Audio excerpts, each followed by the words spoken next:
Bonjour tout le monde, bienvenue à ce nouveau Facebook Live du vendredi 29 janvier 2021. Mon nom est Philippe Bussière, président et fondateur de Fort36 et merci de participer à ce nouveau Facebook Live.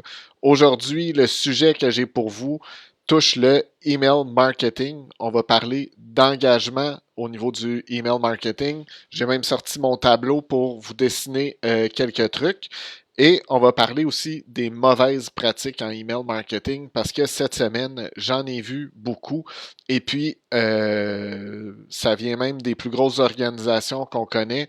Même les gouvernements, des fois, ont des mauvaises pratiques en email marketing parce que oui, le gouvernement fait du email marketing à l'occasion.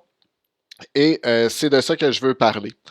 Donc, si ça vous intéresse, vous pouvez toujours me mettre des suggestions dans les commentaires pour les prochains Facebook Live. Comme je vous l'ai dit, en 2021, je vais faire des Facebook Live à tous les vendredis pour toucher certains sujets au niveau de votre marketing web.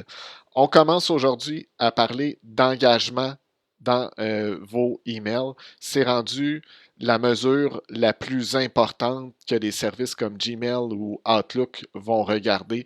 C'est l'engagement des gens qui reçoivent vos emails. Qu'est-ce qu'on veut dire quand on parle d'engagement? On parle premièrement d'ouverture. Est-ce que les gens ouvrent vos emails? Deuxièmement, est-ce que les gens cliquent dans vos emails? Et troisièmement, est-ce que les gens répondent à vos emails? Donc, quand on écrit des emails personnels, c'est pas mal assuré qu'on va arriver dans le inbox. Quand on fait des emails automatisés, que ce soit des infolettres ou des emails de suivi automatisés, l'arrivée dans le inbox n'est pas garantie et il n'y a aucun service au monde qui peut vous garantir que le email va arriver dans le inbox. Donc, la mesure la plus importante aujourd'hui, c'est l'engagement. Donc, est-ce que les gens ouvrent, cliquent et répondent aux messages que vous envoyez? Donc, ça, c'est important. Et à l'opposé de ça, qu'est-ce qui serait un mauvais engagement? Quelqu'un qui n'ouvre jamais vos emails, c'est très, très négatif. Quelqu'un qui prend vos emails et les met directement à la poubelle sans les avoir lus, vraiment, vraiment pas bon.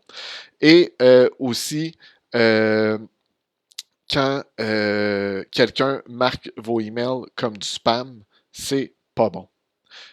Une chose qui est bonne, qu'on interprète comme mal, c'est quand les gens se désabonnent de votre infolettre ou de vos emails. On a tendance à voir ça comme mal, mais pourtant, c'est une bonne pratique de rendre ce processus-là simple. Les gens ont le droit de se désabonner et c'est impossible de plaire à tout le monde, comme vous le savez. Donc, je me tourne vers mon tableau pour vous montrer quelques trucs. Donc, pour l'engagement, pour susciter un maximum d'engagement avec des nouveaux abonnés, qu'est-ce que vous devriez faire? Donc, qu'on parle d'infolettre ou de n'importe quoi, c'est important d'avoir un formulaire sur votre site web. Donc, vous avez une page web sur laquelle on a un formulaire à remplir où on demande le prénom et le email. Donc, prénom, email et le bouton pour soumettre. Donc, ça, c'est le premier endroit où les gens vont s'engager envers votre marque, envers votre entreprise, soit pour s'abonner à l'infolettre ou soit pour télécharger quelque chose que on appelle communément un lead magnet, un e-book pour avoir accès à des vidéos gratuites, etc. Mais l'engagement débute ici et souvent le réflexe qu'on a, c'est de juste dire merci une fois que le formulaire est soumis, puis après ça, on verra bien qu'est-ce qu'on fait avec ces gens-là. Donc, première chose à faire pour éviter d'avoir un mauvais engagement, c'est une fois que le formulaire est soumis, d'avoir une autre page sur laquelle on amène les gens. Et puis là, oui, on dit merci, mais on met un message aussi pour spécifier à quoi les gens doivent s'attendre.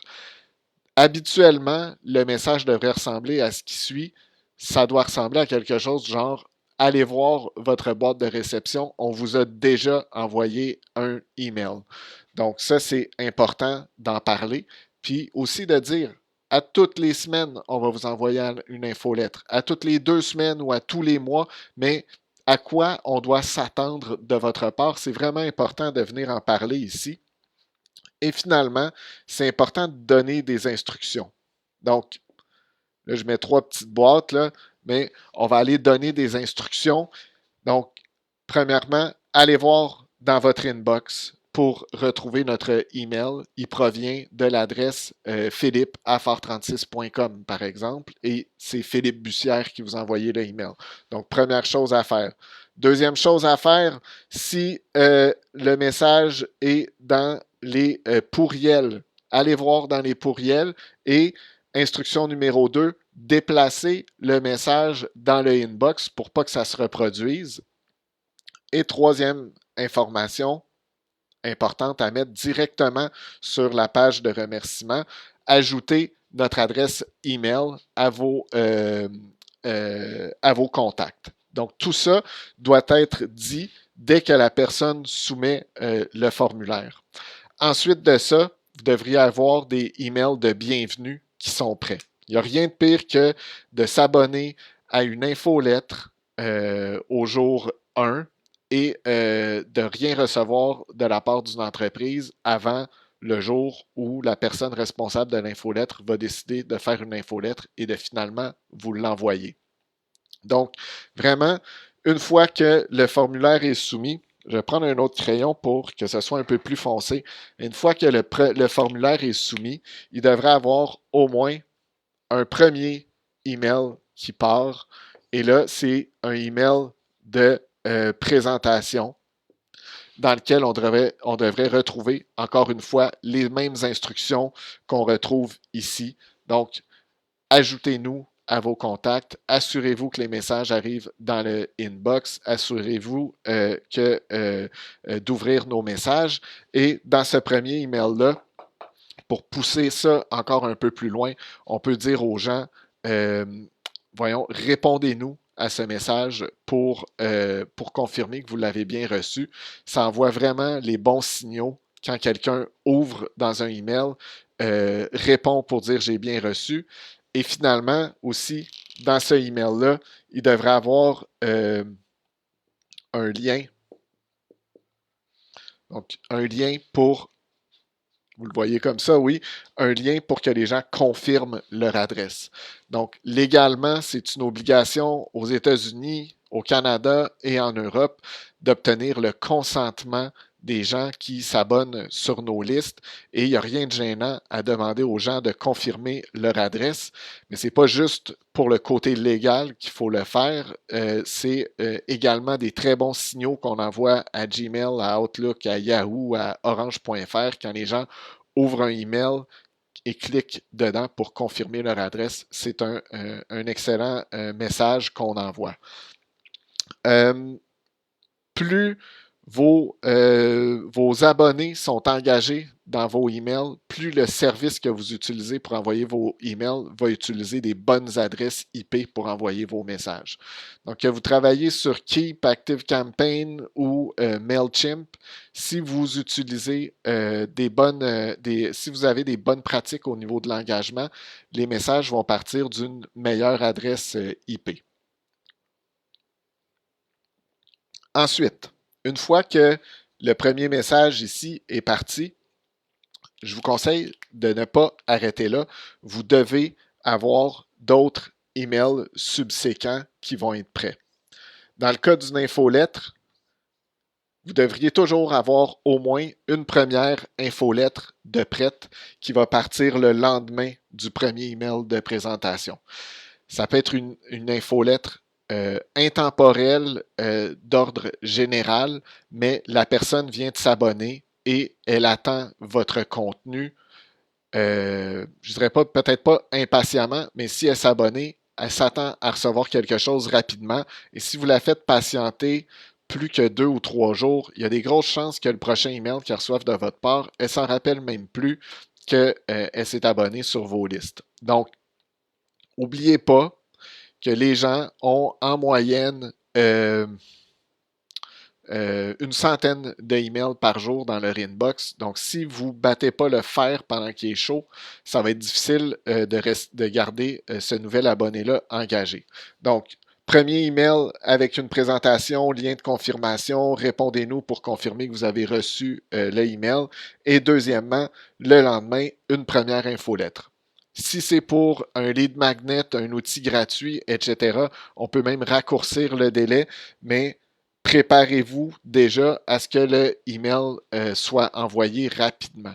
Si vous allez sur le site de phare36.com, on a toujours un call to action pour télécharger le e-book sur les 9 étapes pour implanter un CRM dans votre entreprise. Si vous remplissez le formulaire, le e-book arrive immédiatement dans votre inbox. Il n'y a pas une question de est-ce qu'on l'envoie ou on ne l'envoie pas, est-ce qu'on attend une journée, 2 journées. Non, c'est immédiat. Donc, vous devez avoir du contenu prêt quand quelqu'un s'abonne à votre infolettre ou télécharge votre lead magnet. Et moi, je vous recommande à en prévoir beaucoup plus que juste un déjà de suivi. Donc, multipliez ça. Si vous faites des infolettres, multipliez ça par 12, c'est-à-dire préparez au moins 12 infolettres, une par mois pour utiliser à chaque année et recycler le contenu de chacune des infolettres. Je regarde si j'ai des messages dans les commentaires. Non, ça va. OK. On continue. Maintenant, dans les mauvaises pratiques qu'on peut avoir au niveau de l'infolettre, rendre la désinscription difficile. C'est quelque chose qu'il faut arrêter de faire. Les gens peuvent se désabonner et doivent se désabonner si elles le souhaitent. Et si vous rendez le processus difficile, vous vous tirez dans le pied. Perdre un abonné, ce n'est pas grave. Donc, je n'ai pas besoin de vous écrire un email pour vous dire que je veux me désabonner. J'ai juste besoin de cliquer sur un bouton et ça devrait de cliquer sur le lien au bas du email et ça devrait être terminé. Okay? Donc, d'essayer de rendre ce processus-là difficile, même si vous n'êtes pas dans des emails promotionnels ou de sollicitation, ça va vous mener vers des mauvaises pratiques et les gens, au final, s'ils ont de la misère à se désabonner ou que vous ne répondez pas à leur demande de désabonnement, les gens vont vous mettre dans leur spam et là, vous allez vraiment tuer votre réputation en ligne en faisant ce genre de pratique-là. Donc, vraiment, rendre la désinscription difficile va vous être nuisible. Et ça, j'ai vu ça récemment dans une infolettre qui n'était pas une infolettre de sollicitation. C'était une infolettre pour que je participe à quelque chose, à un exercice en ligne. Là, je vais vous le dessiner. Mais en fait, je reçois un email là, qui ressemble à une infolettre avec un beau gros logo en haut, un peu de texte ici, même pas personnalisé, tout est centré. Et puis en bas, avec un espace d'environ 250 pixels, j'ai un petit lien ici pour me désabonner. Je clique dessus, ça m'ouvre une autre boîte pour que j'écrive un email à l'entreprise pour dire que je veux être désabonné. Donc, je prends mon mal en patience, j'écris un email, j'écris comme sujet désabonné, je dis veuillez me désabonner de votre liste, j'envoie le email m'est revenu. Donc, l'adresse qui est derrière le lien ici ne permet même pas de se désabonner. Et qu'est-ce qui est arrivé? Ben, j'ai été maintenu sur la liste et je continue de recevoir les trucs. J'ai fini par envoyer ça dans les spams et depuis ce jour-là, tout leur email arrive dans mes spams. Donc, c'est vraiment nuisible d'avoir ce genre de pratique-là. Encore une fois, si vous utilisez des bonnes plateformes comme Keep, ActiveCampaign, Infusionsoft, peu importe, ces liens-là sont toujours au bas de vos emails, mais il ne faut pas essayer de les cacher en mettant des espaces blancs, des retours de ligne ou des spacers de X nombre de pixels pour que le lien soit le plus bas possible. C'est vraiment mauvais. J'ai vu des bonnes entreprises faire ça récemment. J'ai vu des coachs reconnus au Québec avoir cette pratique-là. Je veux dire, il n'y a pas lieu de faire ce genre de truc-là pour empêcher les gens de se désabonner. Ce sont des spammers qui font ça Et Gmail et Outlook sont assez intelligents pour être capables de le voir et de le détecter, et ça va nuire éventuellement à la livrabilité de vos emails. Une autre mauvaise pratique qu'on peut avoir quand on fait des infolettres, je cherche mon efface, je vais effacer ça ici, les 250 pixels, c'est de mettre des grosses images. Donc, je dessine une grosse image comme ça, par exemple, une photo. Et puis, dans la photo même, dans Photoshop ou dans le logiciel d'édition de photos de votre choix, vous venez rajouter du texte dans la photo pour ajouter un peu d'informations sur l'image. C'est une mauvaise pratique, c'est une fausse bonne pratique dans le fond, parce qu'on aime ça mettre les choses belles, on aime ça que ce soit imagé, mais aussi que le contenu soit un peu plus designé. Donc on met tout ça dans une image. C'est une mauvaise idée. En fait, c'est encore une fois des pratiques de spammers parce qu'ils pensent qu'en cachant les mots dans une image, les services de courriel ne seront pas capables de les lire. Ben, j'ai des nouvelles pour vous. Les services de email, encore une fois, comme Gmail et Outlook, sont intelligents et puis sont capables de voir si vous essayez de cacher du texte dans vos images et vont vous pénaliser pour ça. Donc, gardez ces images-là pour votre site web où ça ne pose aucun problème. Dans vos emails, essayez de ne pas mettre d'images avec du texte dedans. Les services de courriel le remarquent et ça va obligatoirement vous nuire. Ensuite, dernier point pour terminer notre Facebook Live d'aujourd'hui. Et là, je vais en surprendre plus d'un, mais je vous parle de votre logo que vous allez toujours mettre en haut, au centre, dans vos emails, que ce soit votre newsletter ou que ce soit des emails automatisés. Le logo ici, en plein centre, va toujours vous nuire, à moins que vous ayez un excellent engagement de vos abonnés. Ce logo-là n'a pas lieu d'être dans vos contenus. Commencez vos emails par du texte avec un bonjour Philippe, comment allez-vous? Aujourd'hui, je vous envoie mon infolettre avec les points suivants, etc. Mais mettez du texte le plus possible au haut de votre email. Votre logo, les gens savent déjà qui envoie le email et ils vous connaissent déjà. Ils n'ont pas besoin de voir votre logo. C'est des vieilles pratiques de papier en tête qu'on a essayé de transposer dans le email. Ça sert à rien. Arrêtez de mettre votre logo en haut dans vos emails. Et sur ce point, avant de vous laisser, je veux faire un petit clin d'œil à Daniel Rioux du Défi Entreprise. Avant le temps des fêtes, Daniel m'a écrit. Il m'a dit Philippe, je remarque que notre email, notre newsletter a un moins bon taux d'ouverture et un moins bon taux de clic qu'avant. Et puis, je lui ai donné quelques conseils, dont notamment d'arrêter de mettre son logo en haut en plein centre, et il a commencé à modifier ses pratiques. Et hier, après des mois à recevoir son infolettre dans mes promotions, j'ai enfin reçu son infolettre dans mon inbox. Ceux qui sont sur Gmail, là, allez voir votre onglet promotion, c'est rempli d'infolettres, il n'y a pratiquement rien que ça, ça rentre presque plus dans les inbox. Mais Daniel, en modifiant ses pratiques, a réussi à faire rentrer son infolettre dans mon inbox. Et je pense que même Frédéric Gonzalo, avec qui je travaille, avec qui je collabore, avec qui j'écris des livres, son infolettre respecte certains des guidelines qu'on lui a donnés et lui aussi réussit à faire rentrer son infolettre dans notre inbox. Alors, je termine sur ce point-là. Si vous voulez gagner le inbox de vos clients, vous devez modifier vos pratiques. Il n'y a pas lieu de changer de plateforme ou de vous battre.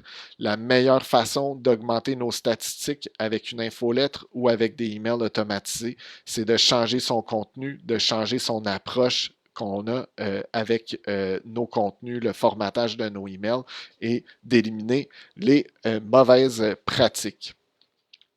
Donc, ça fait le tour pour aujourd'hui.